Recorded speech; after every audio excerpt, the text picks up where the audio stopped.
Seattle is not emptying out, but people are quietly shifting away from certain neighborhoods and price points. And most buyers don't even realize which ones until homes start sitting longer, prices soften, and leverage changes. So today, I'm breaking down the exact areas people are pulling back from and what that means if you're buying or selling right now. After helping over 900 families navigate this market, I can tell you exactly where leverage has shifted. All right, so here's what most people miss. The shift isn't citywide, it's happening in very specific pockets. Seattle isn't crashing. There's no mass exodus. What we're seeing is a shift in buyer behavior, which is evident in the data. Some neighborhoods are cooling, others are still very competitive. Seattle's sales activity intensity was 40.2% last fall. That means roughly 4 in 10 listings found a buyer within 30 days. Last spring, it was even higher at over 75%. So the demand is still there, it's just not everywhere. Homes in the 1.5 million to 2.5 million range are moving more slowly than they were 1 or 2 years ago. Leverage is shifting by micro market, not citywide. That's the key. You've got neighborhoods still getting multiple offers in week 1, and others where homes sit 30, 40, or even 50 days. In late summer and early fall 2025, median prices in Seattle were in the high 800s, roughly flat to slightly down year over year. Homes were taking just under 3 weeks on average to go under contract.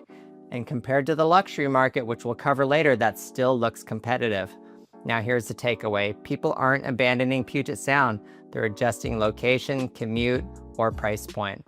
Buyers who need affordability are moving towards suburbs with light rail access. They're not leaving the region, they're recalculating what works. And that's where the slowdown showed up first. Cooling in Seattle doesn't spread evenly, it follows a pattern, and it showed up in very specific places first. You've got the pandemic winter neighborhoods. Those are the areas that exploded during remote work when everyone wanted more space and a home office.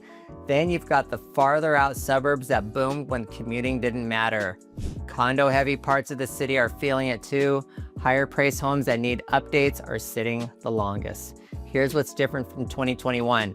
Urgency alone doesn't sell homes anymore. Pricing matters, condition matters, inspection issues matter way more than they did 3 or 4 years ago. Buyers have time to be picky, and they're using it. And to understand why, you have to look at how buyer thinking has changed. Ask a buyer what they wanted in 2021 versus what they want today, and it's 2 completely different conversations. Back then, the mindset was, can I even get a house in Seattle? People were waiving inspections, writing over asking, doing whatever it took to win, no matter the type of property. Today, the mindset is totally different. Now buyers are asking, is the neighborhood worth this payment and the commute? They're doing the math on monthly costs, factoring in traffic, weighing it against what they actually get. And when we break down the move-up neighborhoods that got expensive in a few minutes, you'll see why that calculation matters so much. So people aren't leaving Seattle, they're leaving price points and commute pain. They still want the Puget Sound lifestyle, but they're just shifting where and how much they're willing to pay. So let's break down exactly which areas are feeling this shift most. By the way, if you're thinking about buying or selling in Seattle right now and trying to figure out which neighborhoods actually make sense for your situation, I work with families and professionals dealing with this exact shift every single day. We've helped over 800 families figure out where the real opportunities are in this market. My contact info is in the description below. All right, let's talk about our first topic, which is going to break down the areas that are cooling. We have area type 1, far out remote-friendly suburbs. The first wave of cooling hit the neighborhoods that felt perfect during Zoom meetings, but painful during real commutes. These are the far out remote-friendly suburbs, the places that boomed when nobody had to drive into Seattle, Bellevue, Redmond, or Kirkland every day. When commuting didn't matter, space won. So why did they cool? Return to office and hybrid schedules brought commute reality back.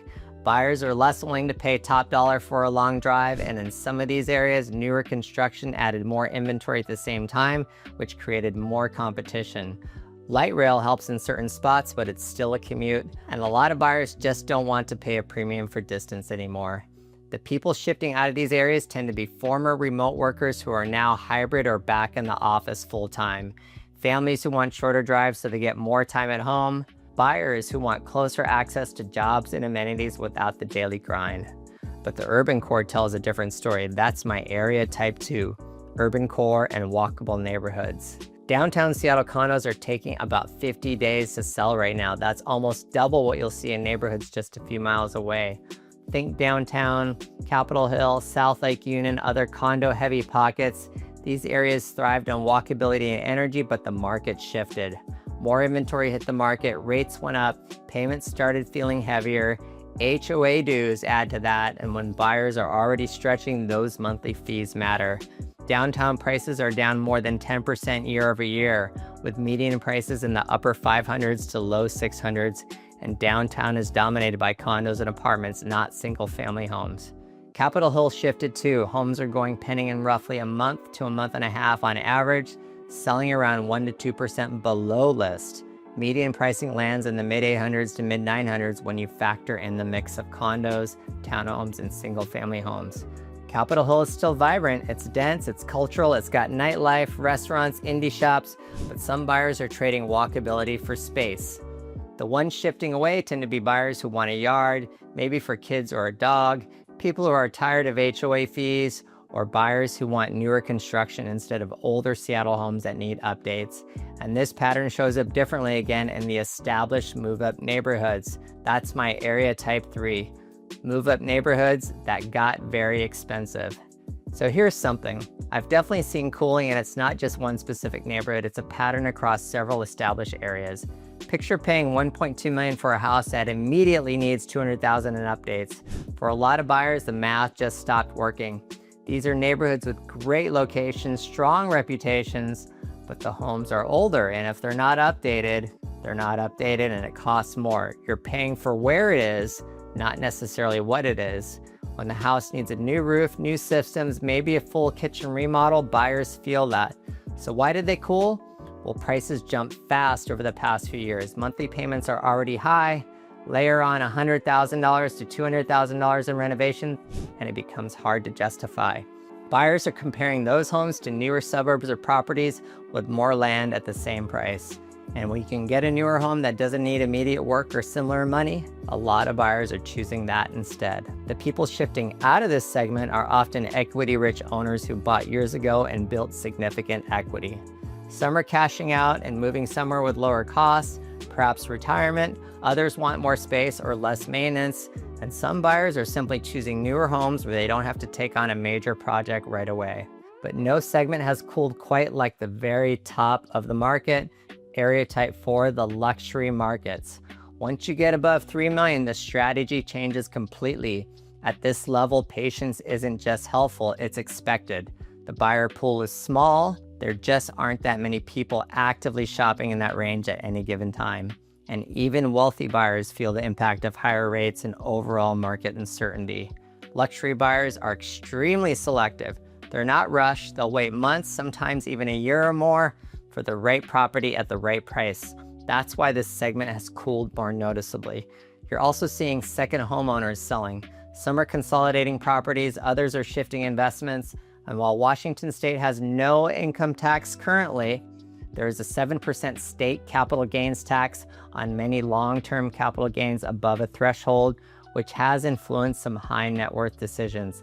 And as of early 2026, Washington State is actively advancing a millionaire's tax that would impose a 9.9% levy on personal income exceeding $1 million annually.